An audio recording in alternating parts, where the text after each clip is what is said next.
சமீபத்தில் படித்ததுல கிட்டத்தட்ட ஒரு 15க்கும் மேற்பட்ட புதிய நூல்கள் வந்திருக்கின்றன. என்னை ஒழுக்கியது உமர் பின் அப்துல் அசீஸ் நூல். என்னால் எடுத்தா கீழே வைக்க முடியல.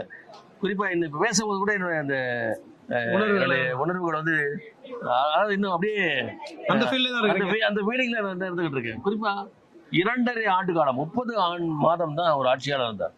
இன்னைக்கு சொன்னோம் நாங்கள் வந்து 10 ஆண்டுகள் ஆட்சியாளர், 20 ஆண்டுகளா இருக்கிறாரு, அரை நூற்றாண்டுகளா இருக்கிறாங்க. ஆனா ஒரு சாதனைகளை பாத்தீங்கன்னா பெருசா சொல்ல முடியாது. ஆனா 30 மாதங்கள் செய்த ஆட்சியில பாத்தீங்கன்னா அந்த நாட்டுல வறுமையை முற்றிலுமாக ஒழித்திருக்கிறார். கிட்டத்தட்ட 15 லட்சம் சதுரமைல் பரப்பளவு மிகப்பெரிய சாம்ராஜ்யத்துடைய அதிபராக இருந்து அவருடைய காலத்தில் போர்கள் மிக குறைவு. சொல்லப்போனா போருக்கு அனுப்பிய வீரர்களை திருப்பி பெற்றிருக்கிறார். போர்களை கொஞ்சம் ஓய்வு கொடுத்திருக்கிறார். ஒரு வரலாற்று ஆசிரியர் இமாம் தபரி சொல்றார், அதாவது உமர் பின் அப்துல் அசீஸுக்கு முன்னாடி இருந்த 2 கலீஃபாவுடைய ஆட்சி ஒப்பிடுகிறார்.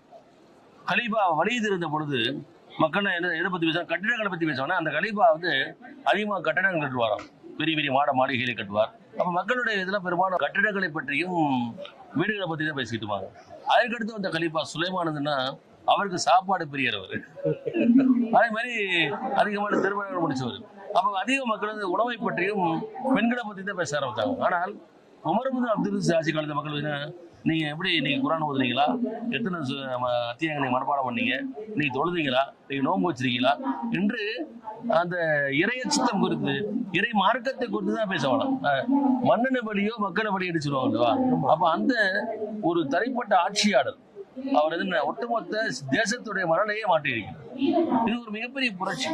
அப்படிப்பட்ட ஆட்சியாளர்களை தான் நாம் தேடிக்கொண்டிருக்கிறோம். அது ஒரு எட்டாக்கடியா இவருமோ என்ற ஒரு அச்சம் கூட இன்றைய காலகட்டத்தில் இருக்கிறது. ஒவ்வொருவரும் வாசிக்க வேண்டிய புத்தகம். நீங்கள் ஒவ்வொரு பக்கத்திலும் நீங்க பாத்தீங்கன்னாக்க உங்களுக்கு செய்தி இருக்கிறது. அவர் மட்டுமல்ல, அவரால் நியமிக்கப்பட்ட ஆளுநர்கள் அத்தனை பேருமே இறையச்சமிக்கவர்களாக, மிகப்பெரிய ஆளுமைகளாக, மிகப்பெரிய அறிஞர்களாக இருந்திருக்கிறார்கள். நிச்சயமாக ஒவ்வொருவரும் வாசிக்க வேண்டிய புத்தகம் உமர் பின் அப்துல் அசீஸ் ரஹ்மத்துல்லாஹி அலைஹி அவருடைய வாழ்க்கை வரலாறு.